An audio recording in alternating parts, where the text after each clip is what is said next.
유엔 안보리 결의에 따라 대북 정제유 공급이 연간 50만 배럴로 제한된 가운데 지난 1월 러시아가 북한에 2,000톤이 넘는 정제유를 공급했다고 밝혔습니다. 북한에 정제유를 공급하는 중국과 러시아의 이런 보고들은 실제 북한 수요에 크게 못 미치고 있는데 북한은 부족량 대부분을 불법 환적 등으로 채우고 있다는 분석이 나옵니다. 오택성 기자가 취재했습니다.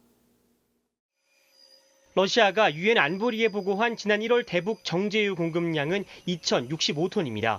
러시아의 이 보고는 핵미사일 개발 실험을 감행한 북한에 대해 2017년 유엔 안보리가 연간 정제유 수입 한도를 50만 배럴로 제한하고 각국에 매달 공급량을 보고하게 한 조치에 따른 겁니다. 공식적으로 북한에 정제유를 공급하는 국가는 현재 중국과 러시아 두 나라뿐인데 지난 2018년과 2019년 보고 내용을 계산하면 각각 38만 2천 배럴, 41만 8천 배럴로 한도인 50만 배럴을 넘지 않습니다. 하지만 북한이 실제 연간 필요한 양은 안보리 한도보다 10배가량 많은 500만 배럴 규모로 알려져 있습니다.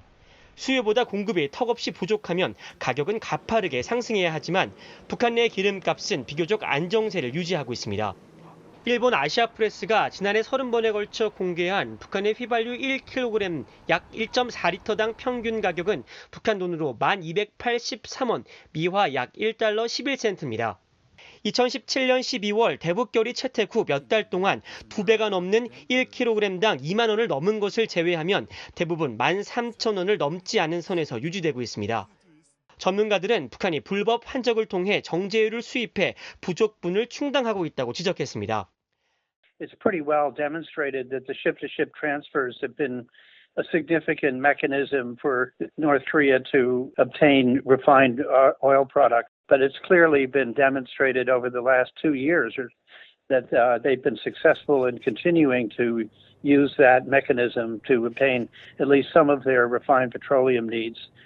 지난해 안보리 전문가 패널이 공개한 연례 보고서에 따르면 2019년 1월부터 4월까지 넉 달간 북한은 불법 환적을 통해 최대 100만 배럴의 정제유를 사들였습니다. 정제유 불법 환적 외에도 중국의 원유 공급 역시 간과할 수 없다는 지적도 나왔습니다. Don't forget that the main supply for North Korean petroleum by far is the crude oil that China gives North Korea with a pipeline supply. And that refinery, of course, produces all kinds of fuels, jet fuel, kerosene, diesel fuel, gasoline, and heavy fuel oil, all out of that.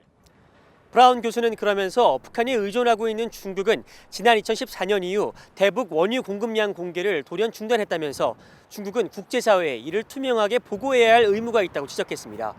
VOA 뉴스 오택성입니다.